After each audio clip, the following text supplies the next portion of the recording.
నమస్తే welcome to అనంత నేను దీప్తి మధుసూదన్ రెడ్డి.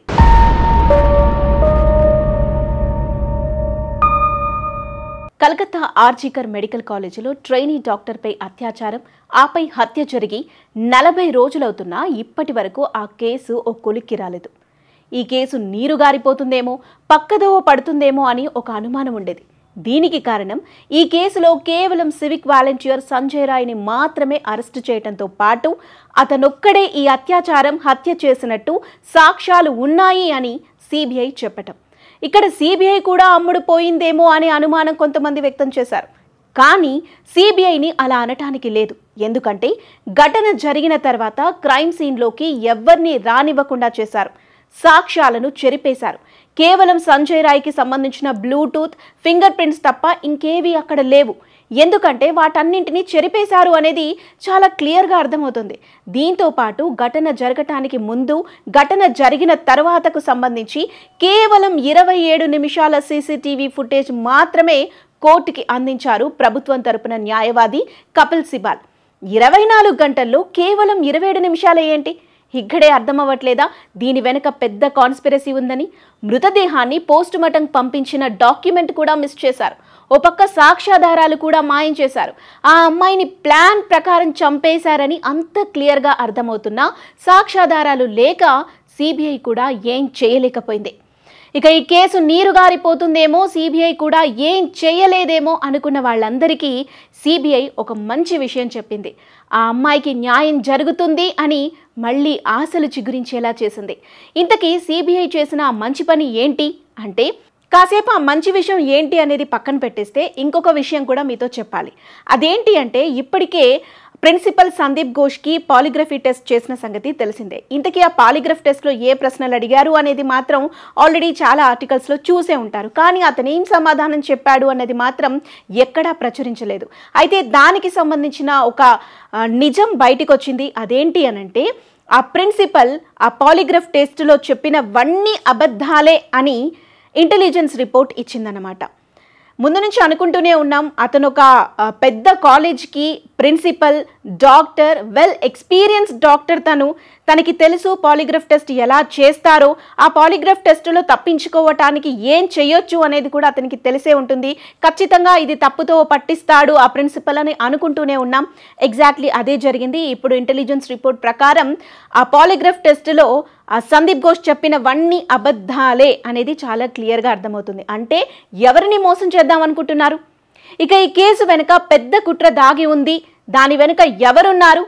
సాక్ష్యాధారాలను ఎందుకు ధ్వంసం చేశారు అని అనుకుంటున్నాం కదా. వీటన్నింటి వెనుక ఉన్న ఓ 2 వ్యక్తులను అరెస్ట్ చేసింది సిబిఐ. ఎస్, తాలా పోలీస్ స్టేషన్ మాజీ ఓసీ అభిజిత్ మండల్తో పాటు ఆర్జికర్ మాజీ ప్రిన్సిపల్ సందీప్ ఘోష్లని సిబిఐ అరెస్ట్ చేసింది. ట్రైనీ డాక్టర్ పోస్టుమార్టం రిపోర్ట్లో ఆ అమ్మాయిపై అఘాయిత్యానికి పాల్పడి హత్య చేసినట్లు క్లియర్గా ఉంది. ఆ తర్వాత కలకత్తా పోలీసులు ఈ కేసులో సివిక్ వాలంటీర్ సంజయ్ రాయ్ని మాత్రమే అరెస్ట్ చేశారు.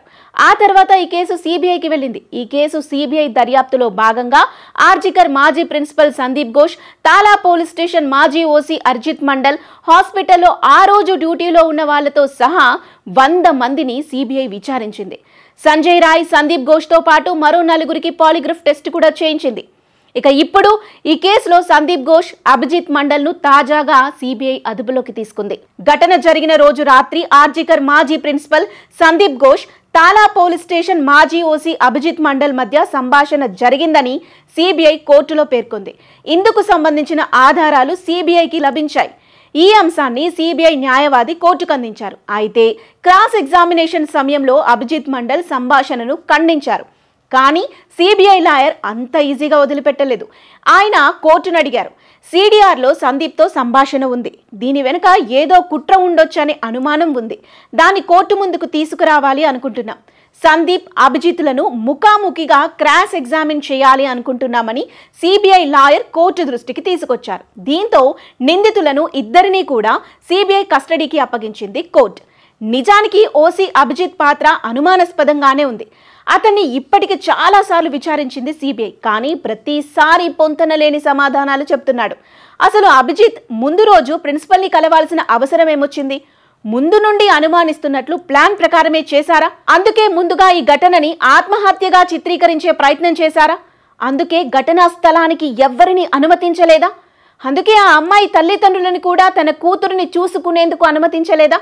అందుకే ఘటన గురించి ఆలస్యంగా పోలీసులకి చెప్పారా? ఆ గ్యాప్లో సాక్ష్యాధారాలని చెరిపేశారా? అందుకే ఆలస్యంగా పోస్టుమార్టం చేపించారా?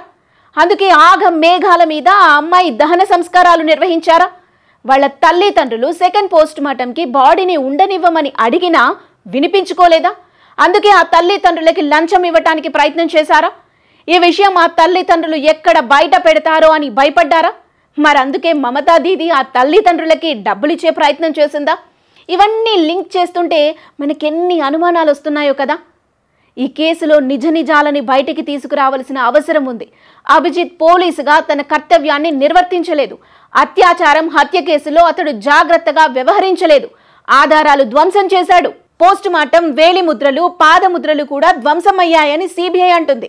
ఖచ్చితంగా చెప్పగలను, దీని వెనుక పెద్ద కుట్ర దాగి ఉంది. అవన్నీ బయటికి రావాలి అంటే అంత ఈజీ కాదు. ఎందుకంటే దీని వెనుక పెద్ద తలకాయలున్నాయి కాబట్టి. మరి మీరేమనుకుంటున్నారు? ఈ కేసులో ఆ అమ్మాయికి న్యాయం జరుగుతుందా? అసలు జరగనిస్తారా? మీ ఒపీనియన్ని కామెంట్ చేయండి.